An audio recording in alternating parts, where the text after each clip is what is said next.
Shalom, saudara-saudara dikasih Tuhan. Hari ini saya ingin membagikan tentang Mazmur 23. Satu Mazmur yang saya yakin kita semua sangat hafal. Bahkan kita mengingat dengan nyanyian-nyanyian yang diciptakan mengenai Mazmur pasal 23. Beberapa waktu yang lalu ketika saya membaca kembali pasal ini, saya menemukan satu pemahaman yang baru yang luar biasa. Terlebih sangat terkait dengan kondisi-kondisi seperti pada keadaan sekarang ini, saudara. Saya mengajak Anda membaca di dalam Mazmur pasal 23, Tuhan Gembalaku yang baik. Mazmur 23 merupakan sebuah nyanyian dari Daud. Tuhan adalah gembalaku, takkan kekurangan aku. Ia membaringkan aku di padang yang berumput hijau, ia membimbing aku ke air yang tenang. Ia menyegarkan jiwaku, ia menuntun aku di jalan yang benar oleh karena namanya. Sekalipun aku berjalan dalam lembah kekelaman, aku tidak takut bahaya sebab engkau besertaku. Gadamu dan tongkatmu itulah yang menghibur aku. Engkau menyediakan hidangan bagiku di hadapan lawanku. Engkau mengurapi kepalaku dengan minyak, pialaku penuh melimpah. Kebajikan dan kemurahan belaka akan mengikuti aku seumur hidupku, dan aku akan diam dalam rumah Tuhan sepanjang masa. Kalau kita membaca dalam bahasa Indonesia, kita tidak akan menemukan ada sebuah keunikan yang tertulis di dalam Mazmur pasal 23. Saya ingin menjelaskan mengenai tensi, saudara. Bagi saudara yang pernah belajar bahasa Inggris, saya percaya hampir semua kita pernah belajar bahasa Inggris. Mazmur 23 ayat yang pertama, Tuhan adalah gembalaku, itu ditulis dalam bahasa Inggrisnya yaitu dengan tenses yang namanya simple present. Kita pernah belajar dulu di SMP ya. Simple present itu untuk sebuah kegiatan yang menunjukkan bahwa kejadian itu berulang-ulang atau menjadi sesuatu yang rutin. Sesuatu yang menjadi terjadinya sepanjang waktu. Contohnya begini. Matahari terbit di timur. Nah, biasanya di dalam bahasa Inggris itu akan dituliskan dalam bentuk tenses yang namanya simple present. Nah, berbeda dengan bahasa Indonesia ya saudara, saya hari ini bukan mengajar bahasa Inggris atau bahasa Indonesia, tetapi berbeda dengan bahasa Indonesia. Kalau bahasa Indonesia kita tinggal menambahi petunjuk waktu, misalnya setiap hari matahari terbit dari timur, seperti itu kira-kira. Tetapi di dalam bahasa Inggris kadang-kadang tidak diperlukan memakai petunjuk waktu setiap hari. Kita sudah bisa langsung tahu dari tenses yang dipakai itu kapan terjadinya. Nah, ayat 1 ditulis dengan simple present yang berarti terjadinya kapan? Selalu, terulang-ulang, sepanjang waktu. Itu ayat pertama. Kemudian dituliskan di ayat yang kedua. Ia membaringkan aku di padang yang berumput hijau. Dia membimbing aku ke air yang tenang. Dan ayat yang ketiga, dia menyegarkan jiwaku, menuntun aku di jalan yang benar oleh karena namanya. Menarik sekali, ayat kedua dan ayat ketiga, plus ketambahan ayat yang kelima saudara. Dituliskan oleh Daud di dalam bentuk tenses yang namanya past tense. Past tense itu untuk menunjukkan sebuah kejadian yang sudah pernah terjadi dulu. Jadi itu dituliskan dalam past tense. Tidak perlu dituliskan kapan persisnya, tahun berapa atau berapa minggu yang lalu, berapa tahun yang lalu. Tetapi ketika orang menemukan past tense, orang sudah tahu, oh ini udah terjadi di masa yang lalu. Ayat 2, 3, dan ayat yang ke-5. Sedangkan ayat yang ke-4 dan ayat yang ke-6 dituliskan dalam tenses yang namanya future.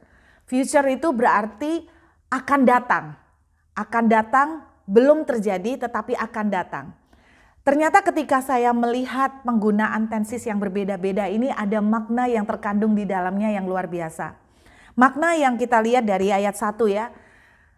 Daud menuliskan dalam bentuk The Lord is my shepherd. Tuhan adalah gembalaku. Itu merupakan sebuah statement. Sebuah statement itu kayak misalnya seperti ini. Matahari itu ada di timur. Misalnya seperti itu sebuah statement. Dia seorang laki-laki, dia seorang perempuan, itu sebuah statement yang artinya sesuatu yang permanen. Nah, tulisan ini, Tuhan adalah gembalaku, the Lord is my shepherd. Itu adalah sebuah statement yang diucapkan oleh Daud, sebuah status yang sifatnya permanen. Daud ini bicara kepada kita, Daud ini ingin mengungkapkan melalui lagunya bahwa Tuhan itu gembala kita. Jadi statusnya Tuhan, jabatannya Tuhan, posisinya Tuhan, salah satunya adalah Tuhan itu gembala kita. Itu artinya Daud ingin menekankan, Daud ingin mengingatkan kita. Ini akan terjadi dari dulu, sekarang, sampai kapanpun Tuhan statusnya adalah gembala kita. Tidak bisa dirubah oleh apapun, the Lord is my shepherd, Tuhan gembala saya. Apa fungsi gembala? Kalau saudara ingat tentang gembala, itu dituliskan di dalam Injil Yohanes. Tuhan menceritakan bahwa dia adalah gembala kita adalah domba-dombanya. Nah, perlu kita tahu Bapak Ibu, domba itu dipilih oleh Tuhan menjadi sebuah icon, sebuah gambaran yang dipakai oleh Tuhan untuk menggambarkan kita. Dalam hubungan kita dengan Tuhan, Alkitab membahas beberapa macam hubungan. Kadang-kadang kita digambarkan sebagai umat dengan Tuhan. Dan seringkali juga Alkitab menceritakan kita digambarkan seperti anak dengan papa. Tetapi juga Alkitab menceritakan kita digambarkan seperti pengantin.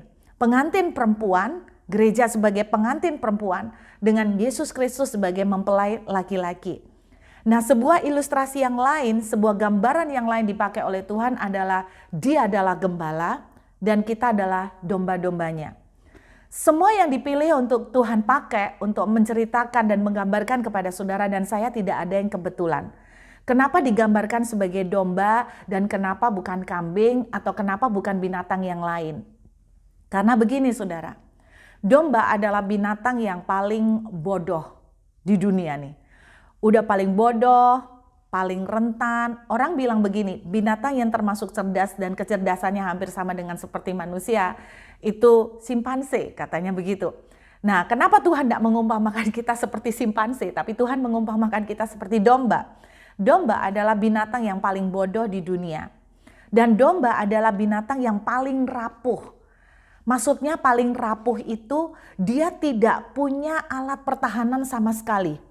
Semut yang paling kecil saja masih punya alat pertahanan untuk membela diri, yaitu dengan cara menggigit. Domba tidak bisa gigit saudara. Domba juga nggak bisa tendang. Domba juga nggak bisa lari cepat. Domba juga nggak bisa berenang karena keberatan bulu kali ya. Domba tidak punya alat pertahanan apa-apa. Domba juga tidak punya tanduk untuk menanduk musuhnya. Domba tidak punya kekuatan kaki untuk menginjak-injak musuh. Jadi intinya domba itu tidak punya alat pertahanan sama sekali. Selain itu, domba adalah binatang yang saya bilang sangat fragile, sangat rapuh. Kenapa? Anda bayangkan jarak pandang seekor domba itu hanya sekitar 5 meteran ke depan. Itu artinya kalau misalnya di depannya dia itu ada harimau saudara ya, ada macan di depannya, lebih dari 5 meter, domba itu tidak tahu kalau itu macan, dia akan pikir itu batang pohon. Nah, Tuhan mengilustrasikan kita tuh seperti domba. Dan dia adalah seperti gembala.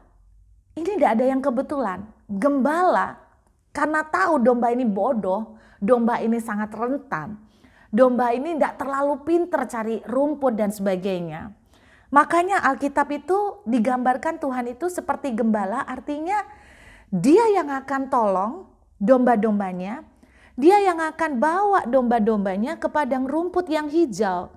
Dia akan pimpin domba-dombanya untuk ketemu air yang tenang.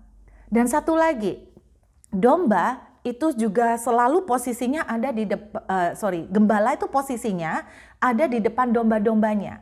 Dengan kata lain, Tuhan itu mau berkata begini loh.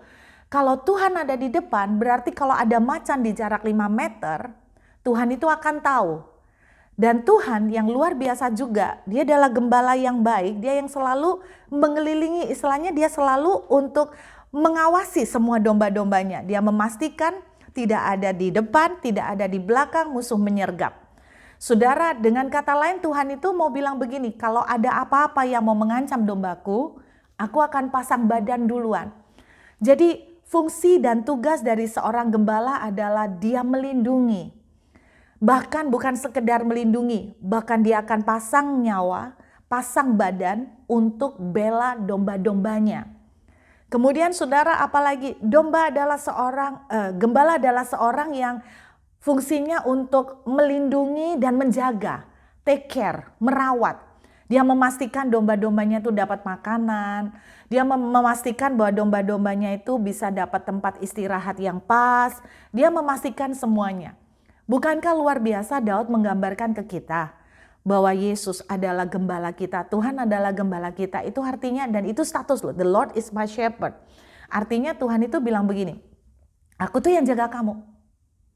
Itu dulu, sekarang, dan selamanya. Aku tuh yang melindungi kamu. Dulu, sekarang, dan selamanya, selalu, always, tidak pernah, never saudara ya. Dan Yesus katakan, aku adalah gembalamu. Itu artinya dia bilang, aku take care kamu, aku yang pelihara kamu, aku yang merawat kamu. Aku yang menjagai engkau. Aku yang menyediakan bagimu. Saudara, ketika Daud menyanyikan lagu pujian ini, itu amazing loh. Kita seringkali melewatkan ini saudara. Status ini tidak akan berubah. Baik dulu, sekarang, dan sampai selama-lamanya. Tetapi yang berubah adalah saudara dan saya yang seringkali melupakan bahwa Tuhan itu tetap menjadi gembala buat kita. Saudara, ini amazing yang Tuhan katakan. Dia adalah gembala. Di hari-hari seperti ini, di mana segala keadaan sedang sulit, saya ingin mengingatkan pada saudara semuanya. The Lord is my shepherd. The Lord is your shepherd too.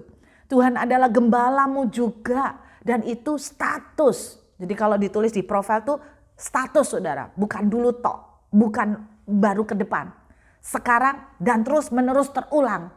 Tuhan itu gembala kita.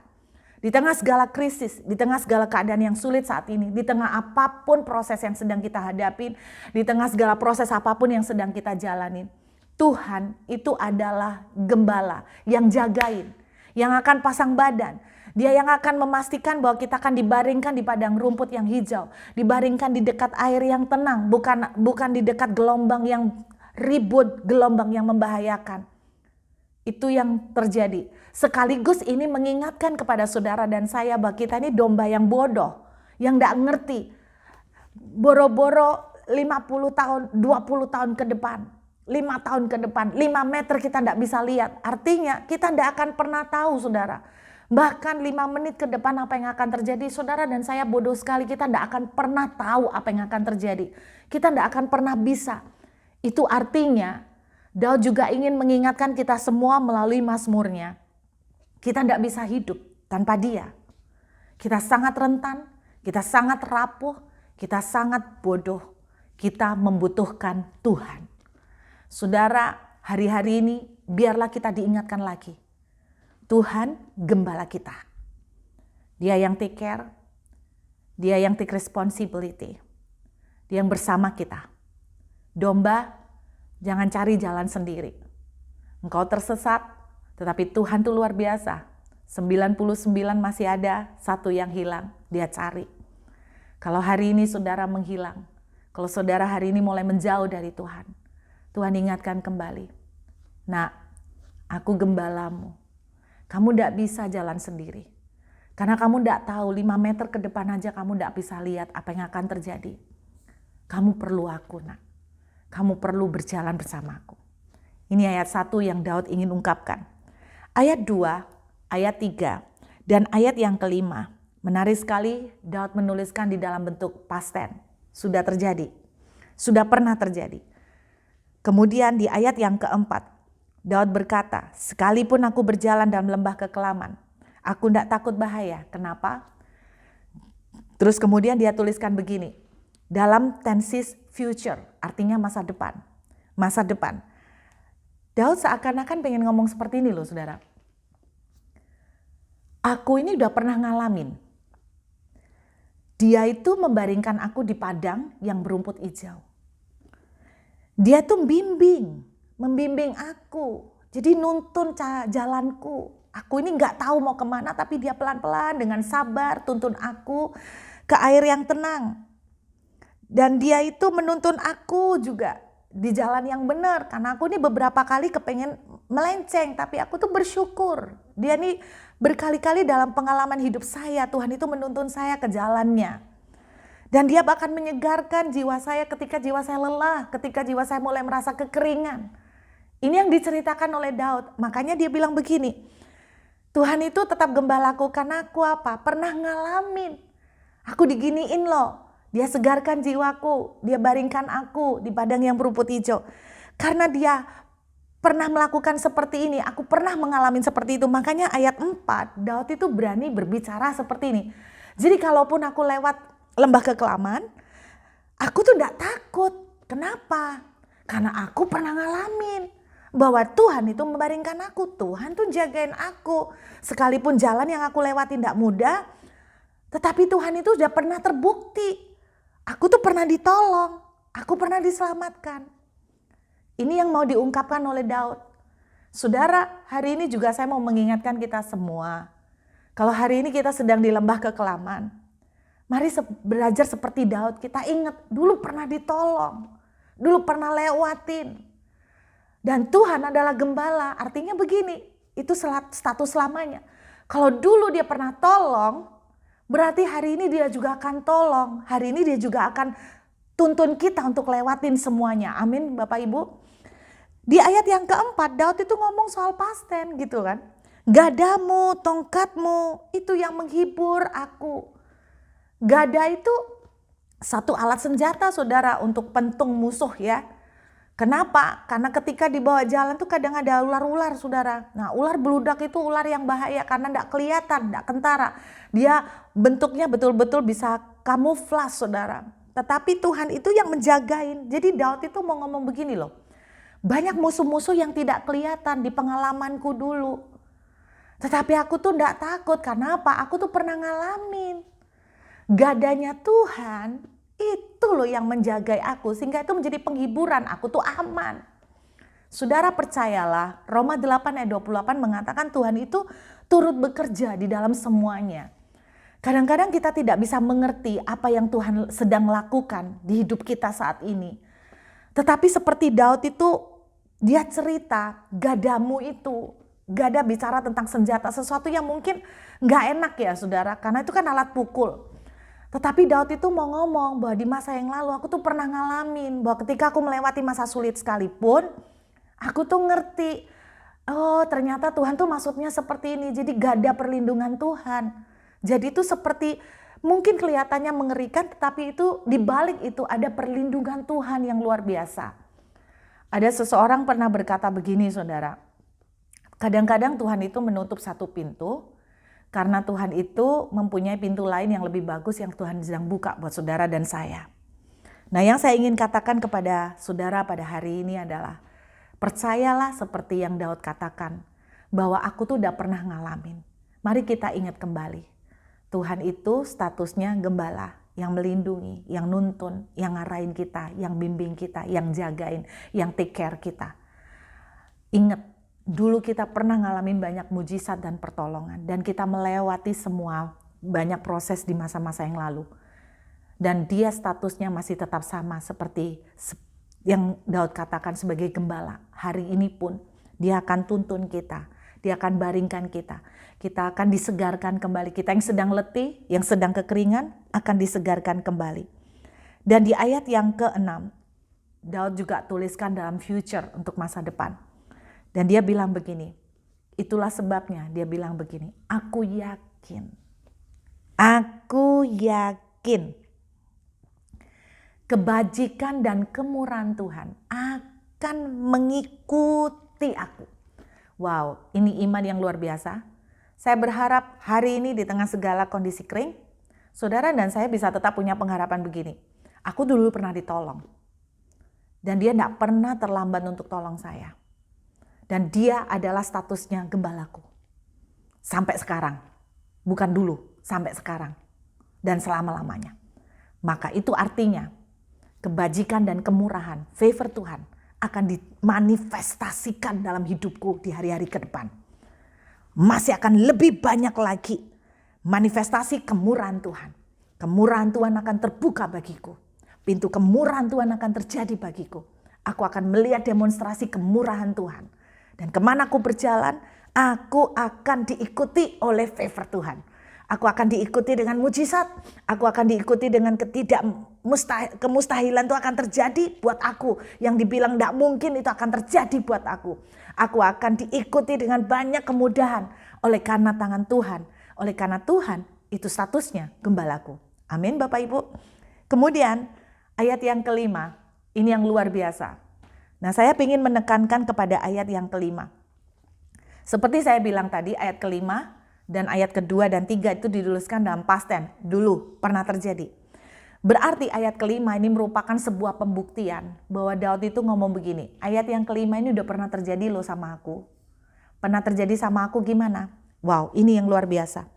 Engkau menyediakan hidangan bagiku di hadapan lawanku. Engkau yang menyediakan hidangan berarti Tuhan. Betul ya saudara? Yang menyediakan hidangan adalah Tuhan. Di hadapan lawanku. Di hadapan lawanku. Coba saudara bayangkan sebentar. Di hadapan lawanku. Ini ngece nih namanya. Di hadapan lawan, Tuhan siapin party nih. Tuhan siapin meja penuh makanan lezat-lezat untuk party nih. Ini kalau saya jadi musuhnya nih mikir gini loh. Bukan cuma mikir, saya akan ngomong, lu bercanda atau gimana? Lu mabuk atau gimana? Kita ini lagi perang, lu kok malah mau pesta? Lu gak salah ya? Lu gak takut mati ya? Nah itu kalau kira-kira jadi musuhnya tuh bayangin seperti itu ya. Jadi musuhnya ada di depannya, Tuhan menyediakan. Nah mari kita membayangkan ayat ini saudara. Kalau Tuhan menyediakan hidangan di hadapan lawan, berarti lawan kita di depan. Berarti kita ayat 5 ini ada di dalam sikon peperangan. Di tengah-tengah pertempuran. Betul kan? Di tengah-tengah pertempuran, karena musuh ada di depan. Entah itu di perbatasan, pokoknya musuhnya bisa lihat kita nih. Nah Anda bayangkan kalau musuh bisa lihat kita lagi pesta, nah apa musuh itu nggak langsung melempar granat atau lempar senjata? Loh mereka lagi pesta. Tetapi kenapa musuh nggak berani lempar granat, lempar senjata? Karena saya percaya begini, karena mereka lihat ada Tuhan. Itu yang buat mereka diem. Yang Tuhan lakukan, Tuhan menyediakan hidangan bagiku di hadapan lawanku. Berarti di tengah medan pertempuran. Hari ini kita sedang di medan pertempuran.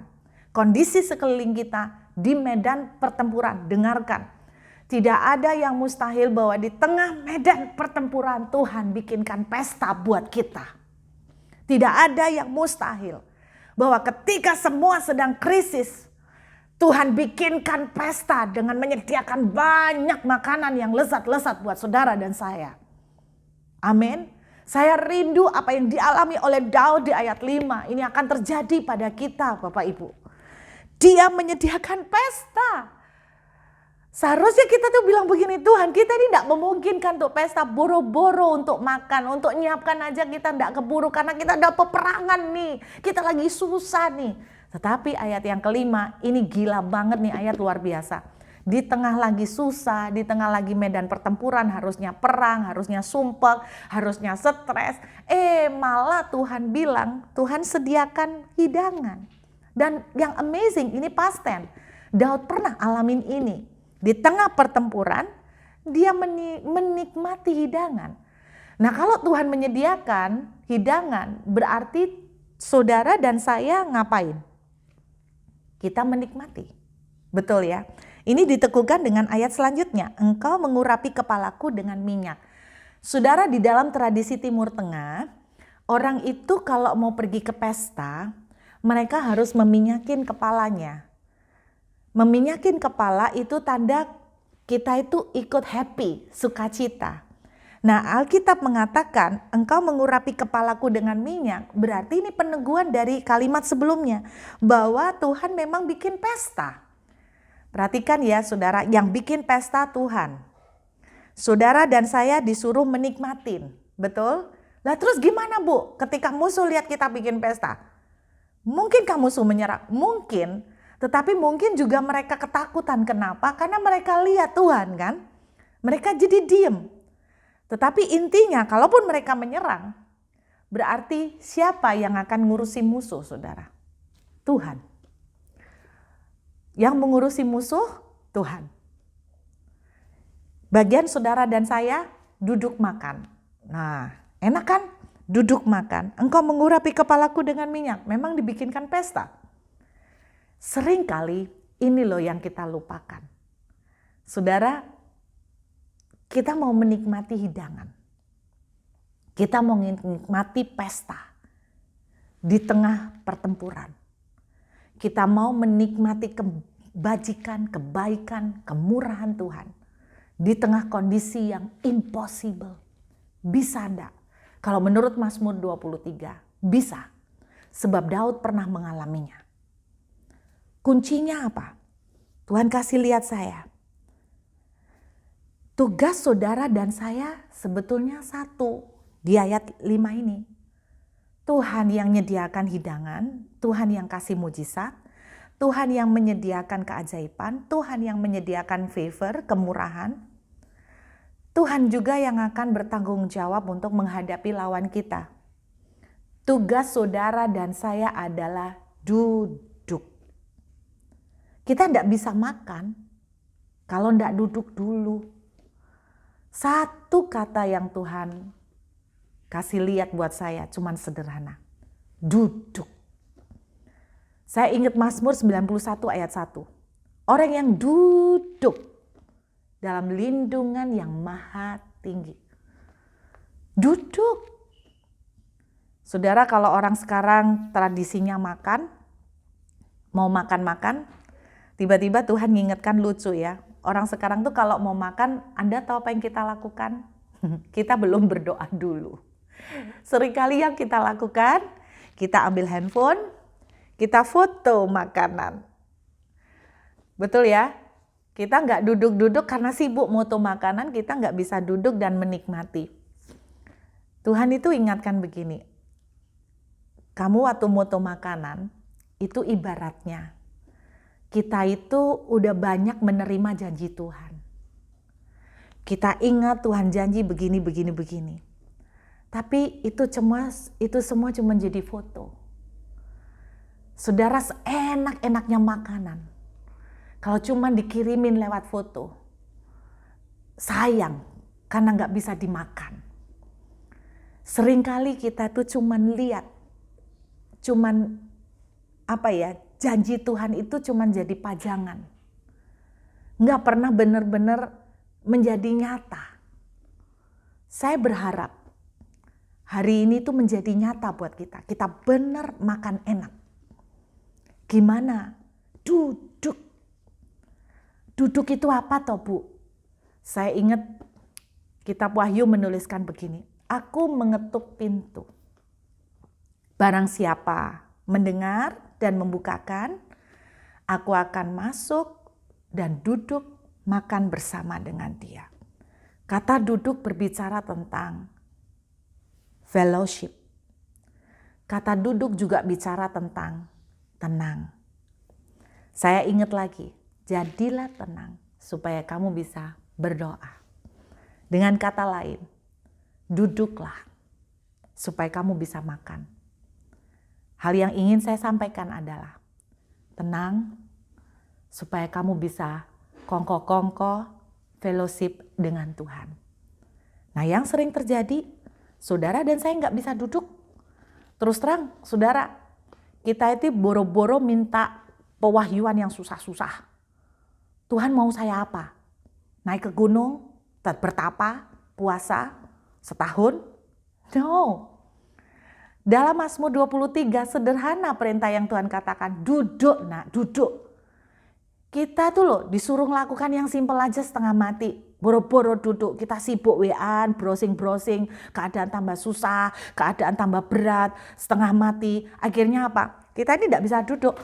Kita ini goyang terus kayak cacing kepanasan, saudara, goyang melulu. Kita susah sekali untuk duduk. Jadi Tuhan katakan, nak, tenang. Udah, duduk. Orang di tengah medan pertempuran duduk. Berarti kan dia dalam kondisi tidak siap untuk perang. Karena apa?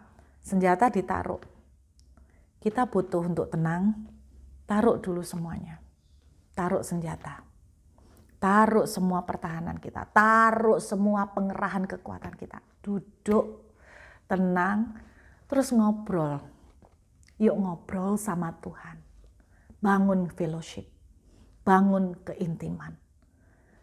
Kok sesimpel itu, Bu? Masa sesimpel itu kita bisa menikmati hidangan? Itu sebabnya kita tidak pernah menikmati hidangan. Karena kita selalu berpikir, yang complicated, yang ruwet itu yang baru benar. Padahal seringkali kita tanpa sadar mengikut Tuhan itu sederhana. Duduk. Dan Tuhan akan menyediakan hidangan. Kadang-kadang kita butuh waktu sampai makanan itu datang. Duduk.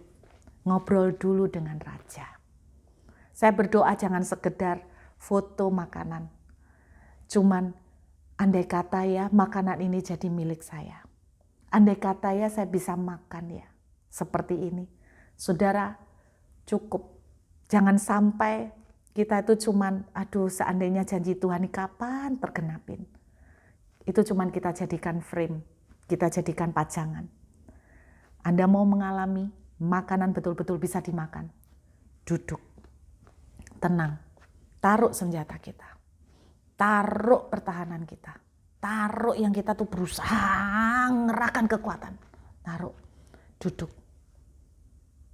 Setelah itu apa? Ngobrol sama Tuhan. Dan saya berdoa, tidak lama lagi hidangan masuk, saudara dan saya menikmati sukacita. Dan Tuhan gembala. Ada macan di depan, ada ular beludak, dia gembala.